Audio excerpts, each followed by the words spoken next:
साथियों, बिहार विधानसभा चुनाव के रिजल्ट में जिस तरीके से धमाकेदार जीत असदुद्दीन ओवैसी की एआईएमआईएम पार्टी को मिली है, यहाँ पर उससे उत्साहित पूरा कार्यकर्ता, पूरे देश के अंदर एमआईएम पार्टी के कार्यकर्ता उत्साहित है।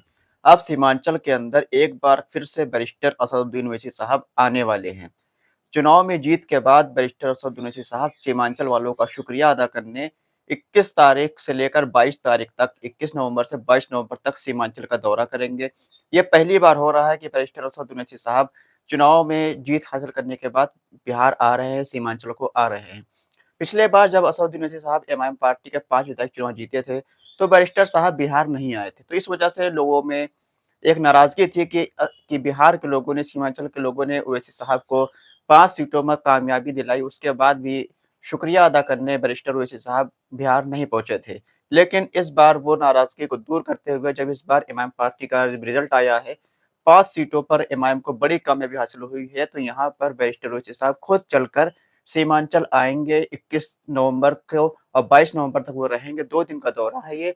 और सीमांचल की आवाम का खास तौर से आमौर, बैसी, जोकीहाट, कोचाधामन, बहादुरगंज की आवाम का शुक्रिया अदा करने आएँगे। साथ-साथ जो प्रत्याशी चुनाव में कामयाब नहीं हो पाए हैं, उनको भी हौसला दिलाने की बात बैरिस्टर असदुद्दीन ओवैसी साहब ने कही है। कहा है कि हम उन प्रत्याशियों को, जैसे कि आदिल हसन साहब 300 वोटों से हारे हैं, गुलाम हसनैन साहब दूसरे नंबर पर रहे हैं, मंजूर आलम अररिया से 50,000 से ज़्यादा वोट लाए, किशनगंज से शम्स आकाश 50,000 से ज़्यादा वोट लाए, कस्बा से शहनवाज 35,000 वोट लाए, प्राणपुर से आफताब कंचन 30,000 वोट लाए। इसी तरह से दरभंगा के लोग भी 17,000, 15,000 वोट लेकर आए हैं।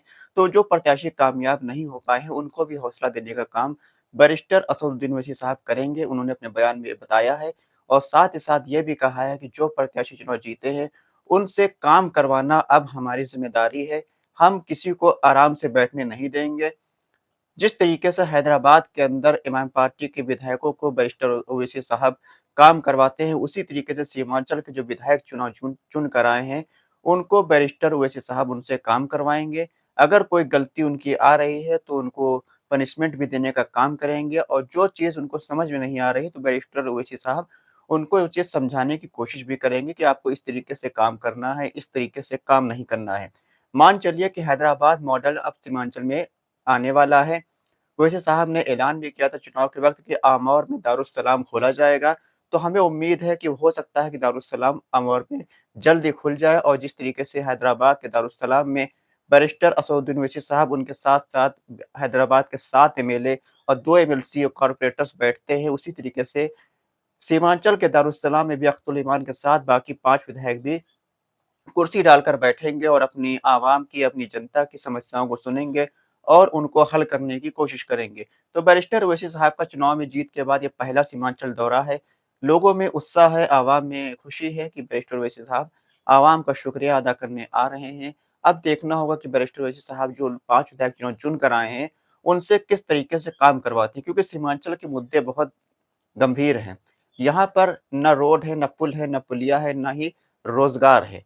इन सब चीज़ों से निपटने के लिए इमाम पार्टी क्या कदम उठाएगी, ये तो आने वाले वक़्त में पता चलेगा। लेकिन उससे पहले जो सरकार एनडीए की बन रही है, इस सरकार से किस तरीके से काम करवाना है, सीमांचल के मुद्दों को हल करवाना है, ये भी बैरिस्टर ओवैसी साहब इस पर भी रणनीति बनाने की कोशिश करेंगे और आने वाले वक़्त में सीमांचल को तरक्की और डेवलपमेंट देने के लिए पूरी मज़बूती से बिहार के अंदर और सीमांचल के अंदर इमाम पार्टी को खड़ा करने की भी जद्दोजहद जारी रहेगी।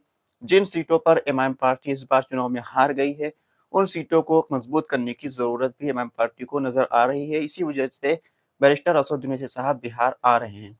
आपकी क्या राय है कि बैरिस्टर ओवैसी साहब बिहार का जो दौरा कर रहे हैं, ये इससे आप कितना खुश हैं? अपनी राय कमेंट बॉक्स में ज़रूर बताएँ। खुदा हाफ़िज़।